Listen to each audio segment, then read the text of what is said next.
प्यारे देशवासियों, सादर वंदे नमस्कार। जैसा कि आप सबको विदित है कि हमारे देश में एक कोरोना नाम की महामारी पूरे विश्व में चपेट में आई हुई है। पूरा विश्व इस बीमारी का शिकार होता जा रहा है, जिसके लिए हमारी सरकार ने, मोदी सरकार ने, राज्य सरकारों ने इसके रोकथाम के लिए विभिन्न प्रयास किए हैं।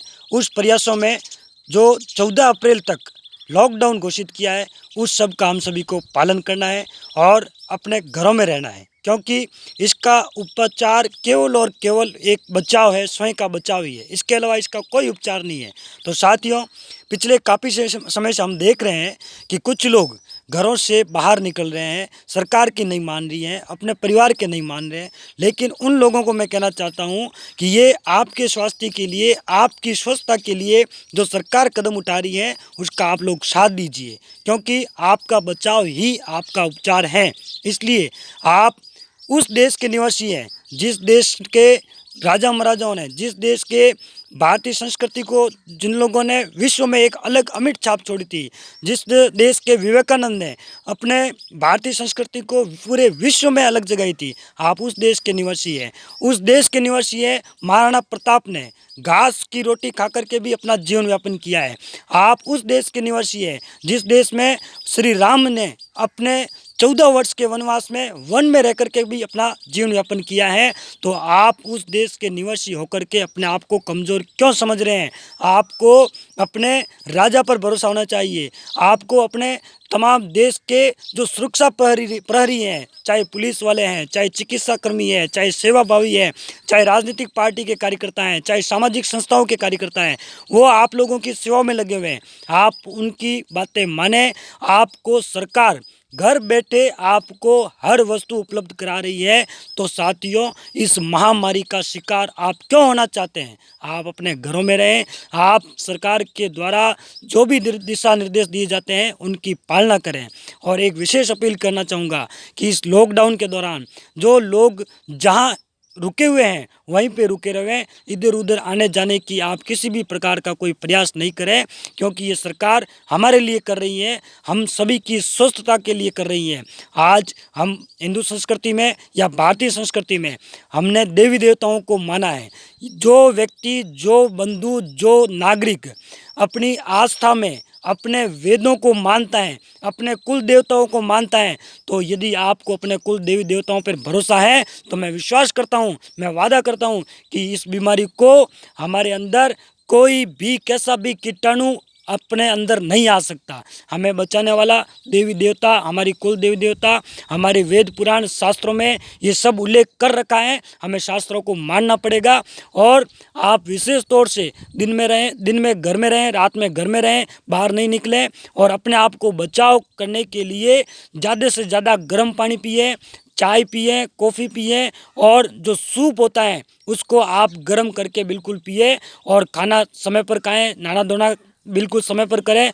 और अपने आप के हाथ दिन में 5 बार 10 बार जितना मैक्सिमम हो सके उतना आप हाथ धोएं। और एक दूसरे के टच में नहीं रहें और एक दूसरे से संपर्क नहीं करें। आप देखो, काम काज सब चीज़ अपन मानते हैं करना पड़ेगा, लेकिन 14 अप्रैल तक आप बिल्कुल इस चीज़ से अलग हो जाएं, एकदम घर में बैठ कर के। और नवरात्रा अभी चल रहे हैं। मैं आपको एक बात ज़रूर कहना चाहूँगा कि इस दौरान आप अपने आप को ताकतवर, आत्मशक्ति प्राप्त करने के लिए देवी का आप पाठ कीजिए, गीता पढ़िए। और केंद्र सरकार ने एक बहुत बड़ा फैसला किया है, रामायण को अपना दूरदर्शन पर पुनः प्रसारण किया है। मैं केंद्र सरकार का धन्यवाद ज्ञापित करता हूं कि विलुप्त हो चुकी भारतीय संस्कृति को पुनः जागृत करने के लिए इतना बड़ा फैसला लिया है। तो भारतीय संस्कृति को आप पुनः ग्रहण कीजिए। हम पाश्चात्य संस्कृति के शिकार हो चुके हैं, इसीलिए तो आज हमें ये दिन देखने पड़े हैं, क्योंकि विदेशों की संस्कृति भारतीय संस्कृति के सामने कुछ नहीं है। और आज पूरा युग भारत के साथ खड़ा है, भारत की संस्कृति को अपना रहा है। तो हम तो भारत के हैं, हम भारत देश के नागरिक हैं, तो हमें अपनी संस्कृति अपनाने में क्यों शर्म आती है? आप भारतीय संस्कृति को अपनाइए और स्वच्छता का विशेष ध्यान रखिए। मोदी सरकार घर बैठे आपको हर वस्तु उपलब्ध करा रही है। मोदी सरकार बार बार आपके सामने आकर के आपको चेता रही है, आपको सुरक्षित रखने के लिए बात कर रही है, एक एक आदमी से सीधे संपर्क कर रही है मोदी सरकार। तो फिर आप उस मोदी सरकार का साथ दीजिए।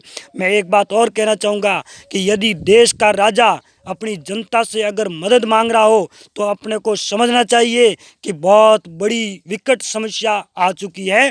तो आप उस राजा का साथ दीजिए और उस राजा द्वारा दिए गए निर्देश की पालना कीजिए। मैं आप सभी की कुशलता की कामना करता हूं और माँ अम्बे जगत जननी से ये प्रार्थना करता हूं कि भारत का हर एक नागरिक स्वस्थ रहे और स्वच्छ रहे और विश्व में ये जो कोरोना नाम की बीमारी आई है उसका खात्मा हो, ऐसी मैं जगत जननी से प्रार्थना करता हूं और प्रभु श्री राम से आह्वान करता हूं, प्रार्थना करता हूं, निवेदन करता हूं कि आप इस सृष्टि को जिस तरह से आपने रची थी उस सृष्टि वो सृष्टि आज संकट में है। आप महादेव महाकाल से प्रार्थना करता हूं कि आप अपना तांडव कीजिए और इस जो ये विनाशकारी जो कीटाणु आया है इस विनाशकारी कीटाणु का खात्मा कीजिए और विश्व के हर एक नागरिक को आप बचा लीजिए। मैं आप महाकाल का भक्त हूँ और महाकाल से प्रार्थना करता हूँ।